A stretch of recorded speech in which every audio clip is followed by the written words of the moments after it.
मेरा first wife ने मुझे बद्दुआ दिया कि मेरा अंग भंग हो जाए, और मेरा सेकंड वाइफ का मरते ही मैं लंगड़ा हो गया। बट नेवर माइंड, आज मेरे पास तुम्हारे जैसा ब्यूटीफुल वाइफ है। आज हमारा मैरिज का फर्स्ट एनिवर्सरी है। Happy anniversary darling. Thank you. Let's celebrate. Come dance with me. आप जब साथ होते हो तो बड़ा अच्छा सा लगता है, पर आप जब टूर पे चले जाते हो तो अकेलापन महसूस होता है। तो मैं सोच रही थी क्यों ना फैमिली प्लान। मेरा हर वाइफ को बच्चा चाहिए होता है। तुम भी बोल के ये जता रही है कि मैं नपुंसक हूं। नहीं, मेरा मतलब वो नहीं था। I mean, हम बच्चा अडॉप्ट भी तो कर सकते हैं ना। बच्चा अडॉप्ट करेंगे हैं? बच्चा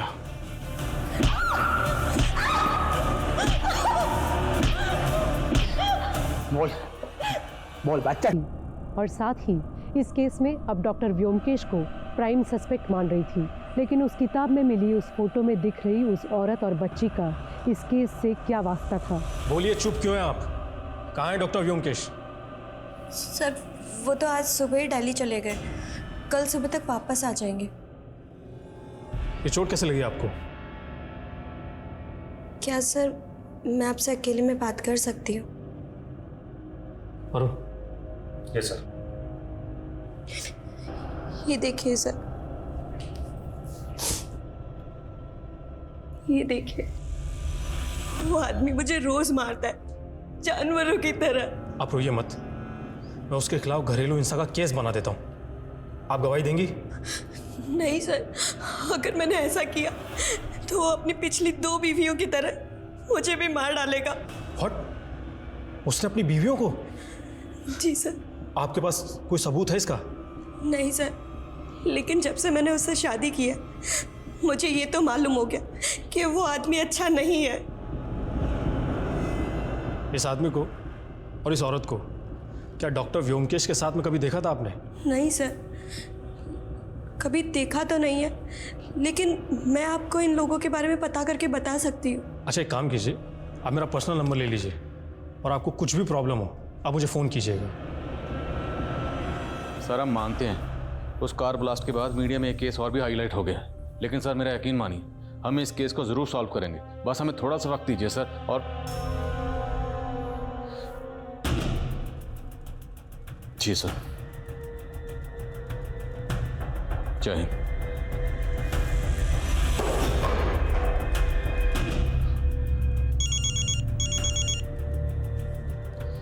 वीर। सर मैं अभी डॉक्टर व्योमकेश की पत्नी ज्योत्सना से मिला। सर वो कह रही थी कि वीर होल्ड ऑन, अब हम इस केस में इन्वॉल्व नहीं हैं। ये केस हमसे लेकर एटीटी को दे दिया गया। मेरे ट्रांसफ़र के ऑर्डर भी आ गए। लेकिन सर अब हम कुछ नहीं कर सकते। कल सुबह जल्दी आ जाना, हमें अपनी इन्वेस्टिगेशन रिपोर्ट उन्हें सौंपनी।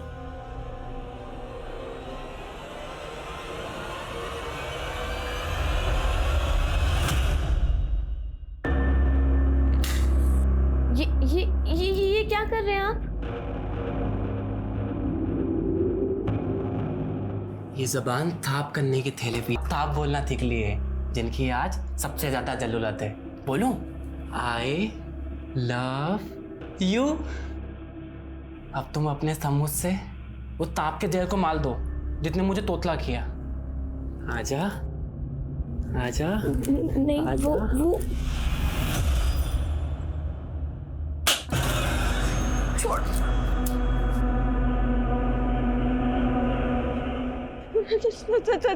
सर प्लीज मुझे बचा लीजिए सर। सर वो मुझे भी मार डालेगा सर, और इसलिए व्योमकेश को। व्योमकेश को मार दिया? किसने मार दिया और कौन है वो? नहीं। हेलो हेलो, ज्योत्सना जी, ज्योत्सना जी मेरी आवाज आ रही है आपको? हेलो।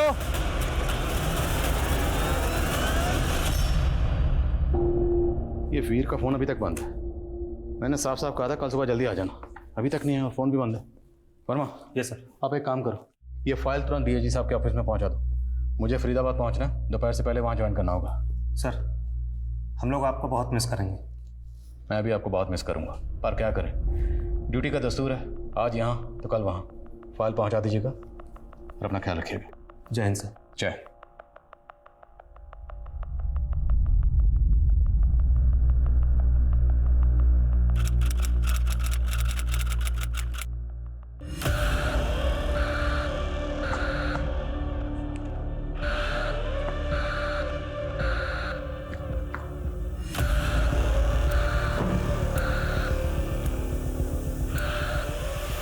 हुआ पाया वो प्रिया थी, और अब 6 साल बाद उसका फरीदाबाद में मर्डर हो गया।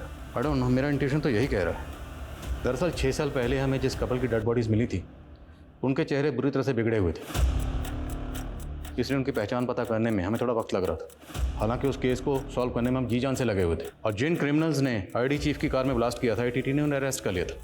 लेकिन उन क्रिमिनल्स का उस डेड कपल के कत्ल से कोई ताल्लुक नहीं मिला था, और ये 6 साल पुराना केस अभी भी अनसॉल्व है। इट्स डॉक्टर का कहना है कि मौत के वक्त प्रिया की उम्र 18 से 20 साल होगी। इस लिहाज से तो 6 साल पहले वो 12 से 14 साल की बच्ची होगी। तो फिर इसकी शक्ल प्रिया से क्यों मिल रही है? क्या ये महज इत्तेफाक है? प्रिया की फैमिली के बारे में कुछ पता चला? अभी तक तो नहीं सर, हम कोशिश कर रहे हैं। इस तस्वीर में जो बच्ची थी, इसकी शनाख्त पर उस वक्त हमने ज़्यादा जोर नहीं दिया, और वो शाहिद जिसने जनता लाइब्रेरी से ये किताब इशू करवाई थी, वो भी कभी पकड़ा नहीं गया। उसके बाद डॉक्टर व्योमकेश का गायब होना, उसकी बीवी ज्योत्सना का गायब होना, और मेरे कलीग PSI वीर का गायब होना, ये सब कुछ मुझे अटपटा लग रहा था। इसलिए मैंने DIG साहब से इस केस को रीओपन करने की परमिशन मांगी। मुझे पूरा यकीन है कि इन दोनों केसेस का आपस में कोई ना कोई ताल्लुक ज़रूर है।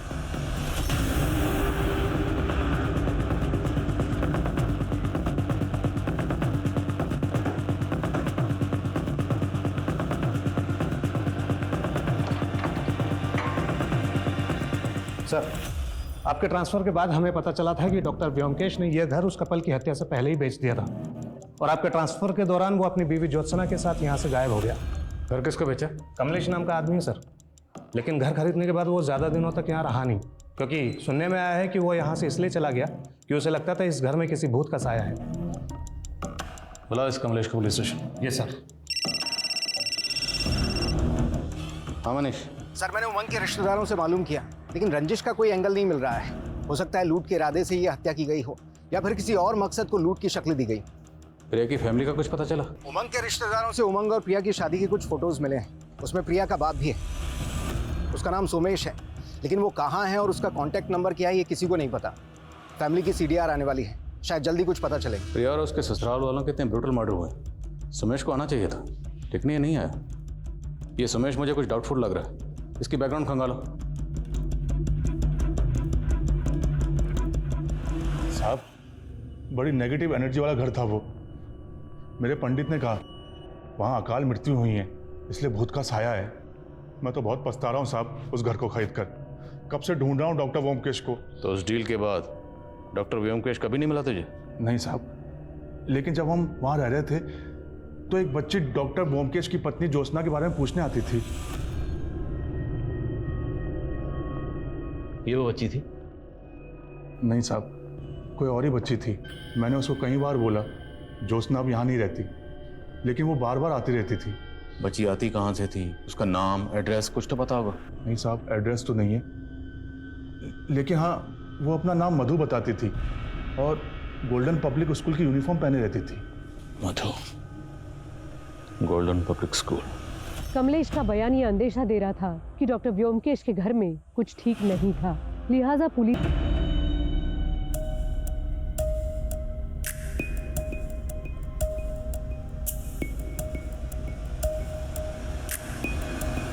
सर, जिस शाहिद को हम पिछले 6 साल से बाहर ढूंढ रहे हैं वो तो अब अंदर है। अंदर है? Yes sir. जब 6 साल पहले हमने क्रिमिनल डाटा चेक किए थे तब शाहिद का कोई भी क्रिमिनल रिकॉर्ड नहीं था, लेकिन अब पिछले 4 सालों से वो रोहतक की जेल में एक स्मगलिंग के केस में कैद है। साहब, ये बहुत चालू औरत थी। मैं एक पिम्प के जरिए इससे 1 नाइट स्टैंड के लिए मिला था और मुझे उससे प्यार हो गया साहब। मैंने अपनी लाइफ में सिर्फ 2 नंबर के काम किए, इसलिए सेटल होना चाहता था साहब, इसलिए इससे शादी कर ली। लेकिन साहब, इसने अपने लोगों के साथ मिलकर के मुझे ही लूट लिया था। चल बाहर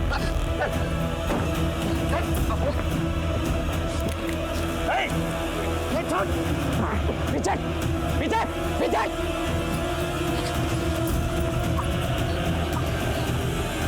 किस कट्टरपंथी ग्रुप से जुड़ा तू? नहीं साहब, मैं किसी कट्टरपंथी ग्रुप से नहीं जुड़ा हूँ। मुझे तो सिर्फ वैसी किताबें पढ़ने का शौक था बस। उस किताब में एक नंबर लिखा हुआ था, ये डॉक्टर व्योमकेश का। उसे कैसे जानता? साहब मैं उन्हें नहीं जानता, लेकिन ये नंबर तो सुनिधि का था। मैंने उस वक्त उस किताब में लिख दिया था। उस किताब में एक तस्वीर मिली थी, उस तस्वीर में सुनिधि के साथ ये बच्ची भी थी। ये बच्ची कौन है? ये तो उसकी बेटी थी साहब। वो बोलती थी कि उसका पहला पति मर गया था। अच्छा, पिंप कौन था जिसके जरिए तो सुनिधि से मिलता था? शायद शंकर था साहब। वो उसका नंबर भी था मेरे पास में पुराने वाले फ़ोन में। क्या यही शंकर है? हाँ साहब, यही था। मुझे याद है साहब, यही था।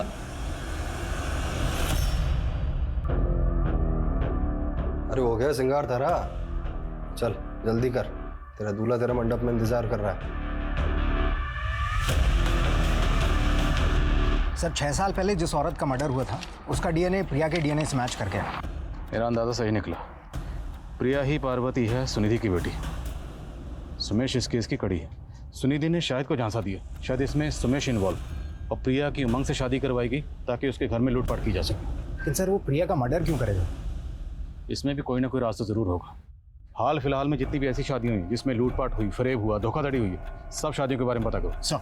सर शाहिद के पुराने फ़ोन में जो शंकर उर्फ सोमेश का नंबर मिला है वो अक्सर रेवाड़ी में एक्टिव रहता था, और उसके सीडीआर में भी रेवाड़ी का एक नंबर मिला है। और 16 साल पहले त्रिलोकी नाम की एक बच्ची के केस में भी वो प्राइम सस्पेक्ट था। इसका नंबर है?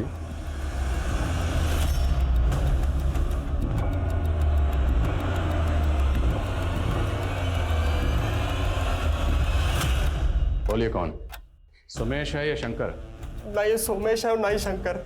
ये मेरा पुराना दोस्त है भीमा, इससे मिले काफी साल हो गए मुझे। अब कहाँ है मुझे नहीं मालूम। नौटंकी मत कर, तेरी पूरी हिस्ट्री निकाल चुके हैं। 16 साल पहले इसके साथ मिलकर तुमने एक बच्ची को अगवा किया था ना? साहब वो मेरे पैसे के लालच में आकर उसका साथ दे दिया था, लेकिन उसने त्रिलोकी को बेचकर जो पैसा है उसमें से मेरा हिस्सा दे दिया था उसने। बेचा कैसे था? मुझे नहीं मालूम।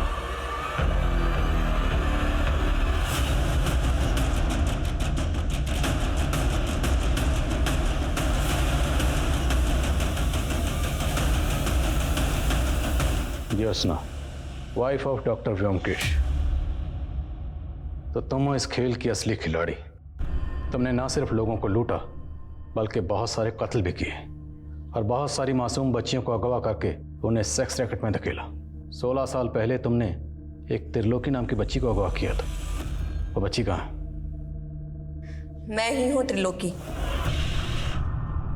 सोचा था त्रिलोकी जैसा नाम, वैसे तीनों लोक की रानी बनूंगी, पर मेरे नसीब में लिखा था ये पाताल लोक। माँ बाप पति सबसे दूर हो गई और बन गई इस पाताल लोक की महारानी। और ये आदमी मेरा सबसे बड़ा दुश्मन था। इसका दिया हुआ जहर पी पी कर मैंने सोचा अगर जहर ही पीना है तो फिर शान से पीऊँगी, अगर धंधा ही करना है तो फिर टॉप की धंधे वाली बनूंगी। और मेरे हुस्न का जादू चलता गया, पर मुझे और रईस बनना था। इसलिए मैंने सोचा कि रईसों को फंसाकर उनके पैसे और जायदाद सब लूटकर मालकिन बन जाऊंगी। और इन्हीं रईसों में से एक रईस था डॉक्टर व्योमकेश। हाँ, कमीना था तो पैसे वाला, पर उससे शादी करने के बाद मुझे पता चला कि उसने अपनी पिछली दोनों बीवियों को मारकर उसी घर में गाड़ा हुआ है। इसीलिए वो उस घर को बेचकर भागना चाहता था। जब उसने वो घर बेचा तो मैंने उन पैसों को लूटकर भागने का प्लान बनाया। सुनिधि भी तुम्हारी तरह लड़के फंसाती थी? इंस्पेक्टर वीर को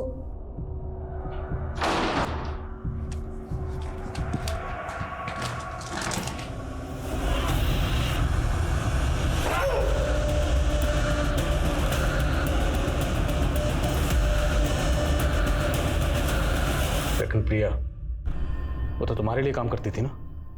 तो उमंग की फैमिली के साथ साथ उसे क्यों मारा? उसका हरिश्चंद्र जाग गया था सर। उमंग के साथ शादी करने के बाद कहने लगी कि मैं तुम्हारे साथ काम नहीं करना चाहती, और सर धमकी देने लग गई कि अगर मुझसे ज़बरदस्ती की तो मैं सब कुछ पुलिस को बता दूंगी। इसीलिए सर हमको उसे मारना पड़ा। हम सोचे तो शायद यही कहेंगे कि उस 32 वर्षीय अपराधी त्रिलोकी की हमारे समाज को कतई ज़रूरत नहीं, लेकिन वो 15 वर्षीय मासूम त्रिलोकी तो हमारे समाज का हिस्सा थी। हमने उसे क्या दिया? आज वो अगर अपराधी है तो इसमें उसी का दोष है। हमने उंगलीमाल डाकू की संत बनने जैसी कई घटनाएं सुनी होंगी, लेकिन हमें इस बात पे गौर करना होगा कि आज हमारे देश की युवा पीढ़ी कई गलत कारणों से अपराध में लिप्त हो रही है। अब हमें ऐसे माहौल, ऐसे सामाजिक ढांचे की ज़रूरत है जहां हम अपने बच्चों को ऐसे अपराधों की दलदल से बचा सकें जिसमें हमने शायद एक मासूम बच्ची त्रिलोकी को खो दिया। अब मैं सोनाली कुलकर्णी आपसे विदा लेती हूँ। फिर होगी मुलाकात एक ऐसे ही चौंका देने वाले केस के साथ क्राइम पेट्रोल सतर्क जस्टिस रीलोडेड में। तब तक अपना और अपने परिवार का ख्याल रखें, मास्क पहनें, सैनिटाइजर का इस्तेमाल करें और उचित दूरी बनाए रखें। देखते रहिए क्राइम पेट्रोल सतर्क।